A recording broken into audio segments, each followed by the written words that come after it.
We are only speaking the actual fact. We are only speaking the actual facts. We are only speaking the actual facts. Speaking the actual facts, the actual facts. With Dr. TheUnitedNubianNation. We are only speaking the actual facts, the actual facts, the actual facts, the actual facts. With Dr. TheUnitedNubianNation. We are only speaking the actual facts, the actual facts, the actual facts, the actual facts. With Dr. TheUnitedNubianNation. Rahubat. Welcome to the Actual Facts Podcast. This is episode 3, The Secrets of the Sacred Feminine. We're talking about the lost records today, calendars, and most importantly, time. So if you picked up or you listened to episode 9, part 1 and 2, this is a continuation of those 2 episodes, trilogy, as they say. And we got some great reviews with episodes 1 and 2 as we reveal the secrets of the sacred feminine, the power of restoring the female. Most importantly, though, today we're going to address time and how time ties into this new age that we're moving in. As you can see, or as you have heard, if you listen to those first 2 parts of episode 9, we discussed some very important information or affirmation that the master teacher, His Excellency, Dr. Malachi Z has given to the planet, to the world, to our people. And this affirmation is the restoration of our story, the renewal of our history, our information, our lost records, our lost science, our lost spiritual practices and traditions that have been interwoven in societies and hidden from our people for so long, for the last 6,000 years. So this podcast, as you know, those that are familiar, welcome to those that are new. I am Dr. TheUnitedNubianNation, and we are addressing actual facts as it relates to us, as it relates to our race, as it relates to the Nubian people on the planet, and the renewal of our 24,000 year story. And the sacred, or the secrets of the sacred feminine, is vital because this energy that is taking place, the energy that we're moving in after the year 2000, this new renewal, has a restoring spiritual heightening that is taking place in the consciousness of the people around the globe. And what we must acknowledge today is, as it relates to time, which is most important to all of us, anyone that's listening, you have an obligation and a duty to make the best of your time, right? Time is something that's so valuable that you can't get it back. You can't purchase time. Once it's lost, it's gone. And so each second, each minute, each day, each hour is important to everyone, each and every one of our lives. So we want to address why and get into the facts on why it's been such a concentration to hide time, the true time that you're in, why and how, who was responsible for naming the time by which we calculate our everyday calendars, who named the months. We want to know who named the weekdays. We would like to address who named the days of the week, right? And why is it so many various or different calendars around the world? And what calendar is ours? What calendar is the one that is the true calendar? You have leap years, you have some months that are 30 days, some months that are 31 days. What is this? Why is that happening? Why has that happened? What is the story behind that? And we'll dive into these facts in such a way that it's going to unfold what the true secrets are behind the hiding of it. There's secrets behind the reason why they hid the true calendar, why you have a Gregorian calendar, why you have a Julius or Julian calendar, and how does it tie into the female's power? How does it tie into the secrets of the sacred feminine? How it ties into religious doctrine and what religion had to do and the part they had to play in keeping this information secret.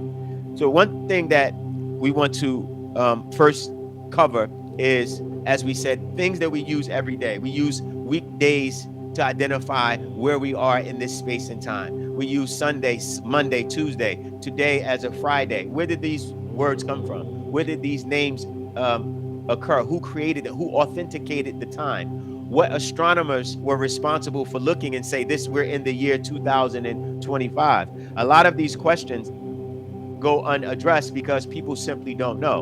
And so on this Actual Facts podcast, this is what we will do. Rahobat to those that are tuning in, we appreciate it, and please share as we move forward. Now, what does it mean by time? Well, time first, right, by the word, the definition, right? It's a Old English word, comes from the word, it's a Germanic word, comes from the word timo, which means, right, to divide. So when you look at the way calendars are structured, everything is divided into 12. You'll see there's a 365-day calendar. You have 52 weeks. You have 7 days a week. You have what you call weekends, right? Which they name Sunday and Saturday, which are not weekends. Saturday is actually the weekend, right? And Saturday, as you see, is Saturn, right? So there's root words to these days. And when you examine it, you'll see that a lot of it is pivoted or rooted in old Nordic and Roman cultures. And these Roman cultures are because they were created by certain Caesars, or like Julius Caesar, or rulers of Rome, you'll see that they added their names in these calendars and used their perspective to give the entire world a viewpoint of what they see, and made you tie, or let's say lock you into their time in such a way that you are confound inside of their box. You can't get outside of their time. So you're literally trapped in time, and these lost records have been revealed and the lost time has been revealed by His Excellency Dr. Malachi Z in this series of these actual facts. So this time, right, when you look at time, of course, that means to divide. When you look at secunda, which is Latin, pars minuta, or the second small part. This is where they get the second from. You have minute, which is minute. Then they have the second, which is the second small part. Small part of what? They say a minute, right?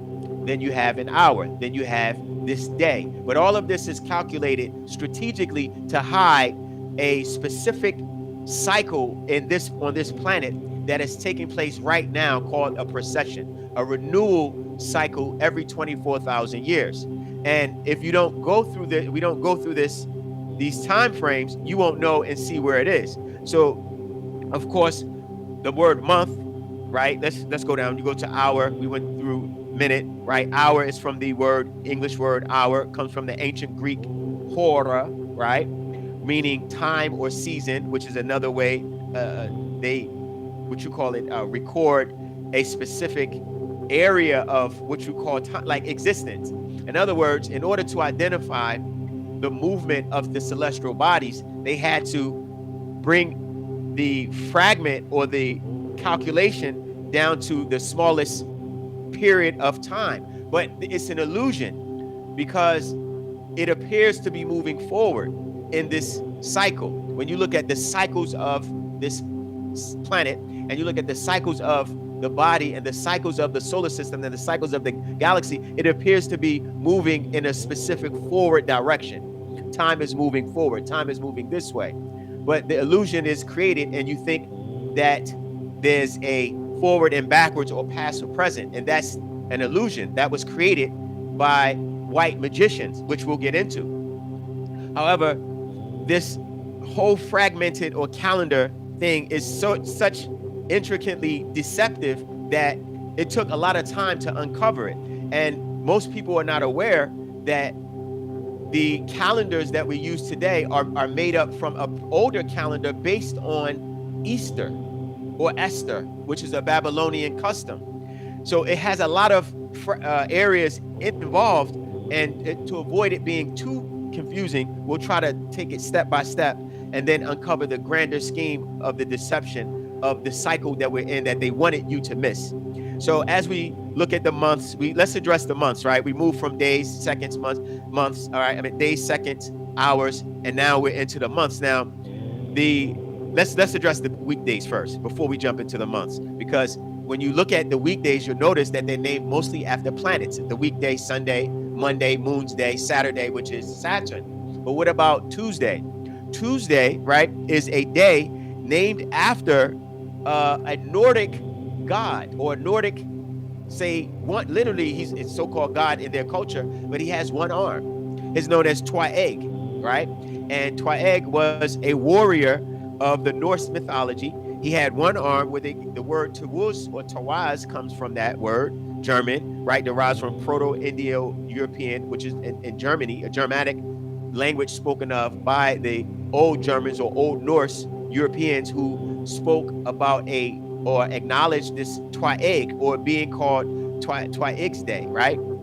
They named the day after this being. Then you had Wednesday, which is Woden. Now, these are days you use every day. You may not have knowledge of where they come from. So Wednesday, or Woden, or Odin, right, is the father of Thor, right? So when you see these old, let's say, comic, what is it, Captain America, when you see this Thor Nordic being with a hammer, this is Thor, right? Thor is Thor's, or Thurs, which Thursday is named after Thor, but then his father is Woden, named after Odin, who was his father. And you see a scene in one of those pictures, the movies, where he goes to this planet, Asgard, and he visits his father. His father has this long, white flowing beard, white robe, etc. This is the god of the Nordic religious doctrines. And Woden, Wednesday's Daeg, Wednesday, was named after this being. Thursday was named after Thor. Freyeg, which you see is Freya, or Freya, was the wife of Odin. So Odin's wife, Freyeg, they named a day after her, which is Freyeg's, or Freyeg Daeg, which is day, right? Daeg is day, Freya is Friday. And Saturday, of course, is Saturn. Now, what's ironic is this, that you have no idea who these individuals are. A lot of these people that they name the days of the week after, particularly these Nordic deities, right, they have some very barbaric practices in their rituals, in their customs, in their traditions, right? A lot of them were involved with cannibalism. A lot of them were involved with bestiality. When you look at the Nordic religious doctrines, you see that these characters, look at their characters and the events that they involve themselves with, you see that these practices are not tied into your religious practices. If you are religious of the monotheistic doctrines of Christianity, Islam, and Judaism, how is it that the days of the week in a predominantly Christian or Muslim or Judaic country, right, they have the names of the week named after Nordic or pagan gods? They accept it when it comes from the Nordic culture. However, but if it's something that you as a people would like to name the days of the week or use your own calendar, then all of a sudden there is a discrepancy. The reason they don't want you to use your calendar is because there's secrets behind your calendar. And we're going to touch all of that as much as we can today. Now, of course, Saturday is Saturn, Saturni, or Saturnalia, which is where you get the word Saturn, which is literally the planet in the solar system with rings, right? They call it Saturn Daeg, which is obviously Saturday. So when you read about how the name Saturday was added into the day of the week, you realize they actually worship these planets. They acknowledge these planets as having life forms on there. They acknowledge these heavenly bodies, and they looked up into the sky, and these heavenly bodies, and these were their deities, right? That doctrine is where they got it from ancient Egypt, because when we looked up at the stars, we knew exactly where our deities came from. So the Nordic culture, they had their heavenly abodes, right? Their star systems and galaxies, right? Or that they identified where their gods or their deities come from. It's just that the culture by which dominated the planet and created the layout or the framework of societies added their gods in their days of the week, added their gods inside of the months, which we'll get into as you look at January, which is Janus, right? When you see the word Janus, that's a Roman god. So at the beginning of the year, which is one of the most look at the science, when they teach you, they say one of the most negative days of the year comes in January, right? I think January around the third Monday or something of that nature, where the so-called holidays go out and people are financially strapped, right? So January is this month, but where did the word Janus come from? It's a Roman god that has two faces. This is the face where they say, well, laugh now, cry later. The two mask that wears two faces. Now it metamorphosized into that character, but the what the Romans taught was that the gateway, Janus was the opener of the gateway.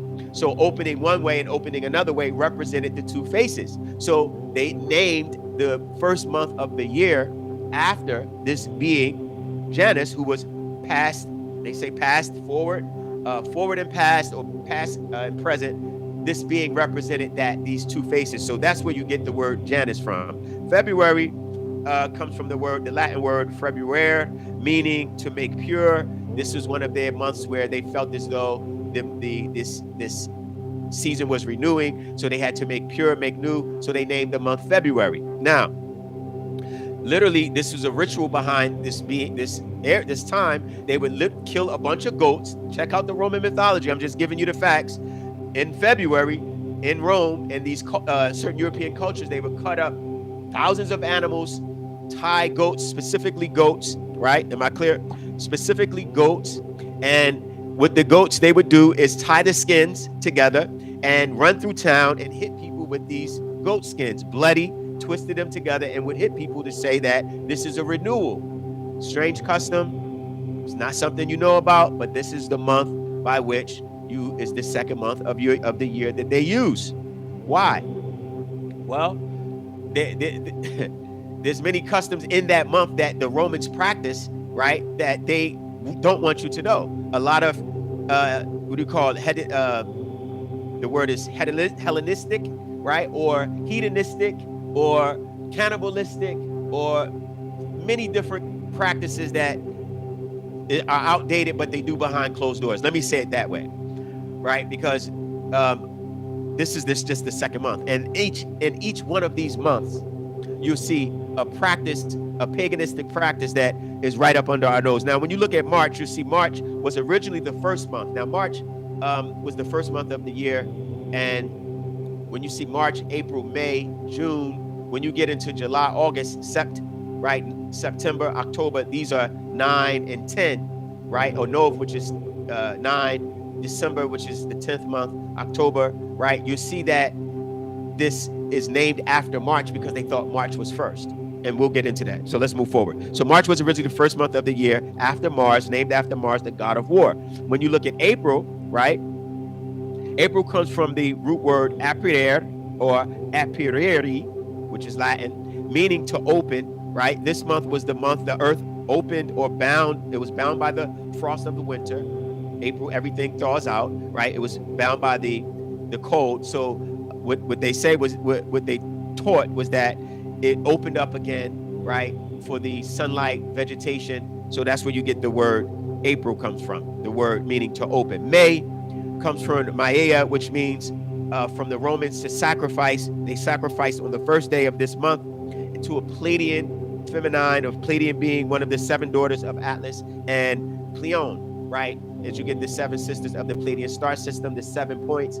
This is the 6th. We are only speaking the actual Thanks for fact. joining the Actual Facts Podcast. If you enjoy these lectures, please feel free to check out previously recorded episodes. Just click the link in the window, and please don't forget to subscribe, share, and like.